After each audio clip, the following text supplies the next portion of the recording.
Liberal Viewer present.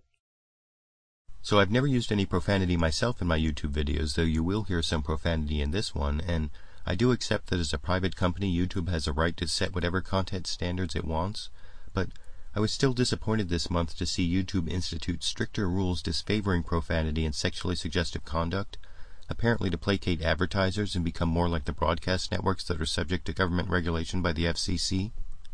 On Fox News, however, Bill O'Reilly and his internet cop right-wing blogger Amanda Carpenter were more than happy to report on the new restrictions on YouTube, though without reporting on the change in profanity rules that's proving most controversial, as you can see in this clip. YouTube is now starting to censor some of the lascivious videos they get, correct? Yes. What's going on is right now that they won't allow you to post, explicit sex acts, but they didn't have any prohibitions on sexually suggestive material. So that is the new kind of structure that they're going to put in place. They're going to put a sign there so that if someone's under the age of 18, they need to put in their birth date, kind of like what liquor sites like Bacardi. Yeah, but they can't police that. Can they really police that? Right. No, I mean, it's pretty easy. So it's a symbolic gesture. Right. It's easy to defeat, but I do think it's a move in the right direction because YouTube wants to compete with regular broadcast television. And if they want to ever get to that point, they need to have broadcast standards. So maybe this is got broadcast standards these days, Amanda. You know what I'm talking about here?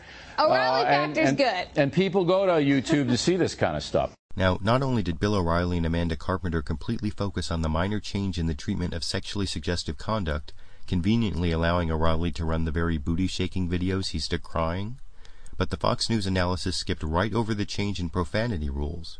Meanwhile, Fox Television, joined by other broadcast networks, is fighting all the way to the U.S. Supreme Court to protect their right to broadcast profanity, disputing FCC indecency fines for the profane utterances you can see Carter Phillips, the lawyer for Fox, describe when arguing the case before the Circuit Court of Appeals back in December 2006 in this clip. In 2002, the renowned actress and singer Cher responded to her critics in a television show by saying, "Fuck 'em." And in 2003, Nicole Richie, who is an actress, commented on her own television show, which is entitled "The Simple Life," by saying that it was hardly all that simple because does anybody know how fucking hard it is to get cow shit out of a Prada purse? Now, courts allow the FCC to regulate broadcasters despite First Amendment free speech rights on the theory that broadcasters are licensed to use limited public airwaves at times when kids might be listening. But before the Bush administration, the FCC never punished what are called fleeting expletives, meaning unplanned, isolated incidents of profanity, leading broadcasters to expect more freedom, as you can see the lawyer for Fox arguing here. It's important to be very clear about what their regime was for 30 years. Speech that is indecent must involve more than the isolated use of an offensive word. That's the policy that's been out there. And now they have admitted that it's a changed policy. For a while they said it was always somehow lurking there.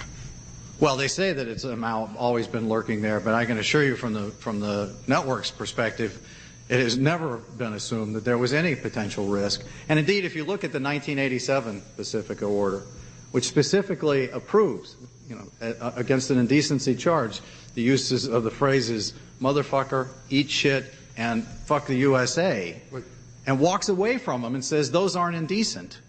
Now, personally, I don't think swear words alone should ever be censored as indecent, either through the regulation of broadcasters by the FCC or by the decision of a private company to disfavor certain content, but I want to know what you think.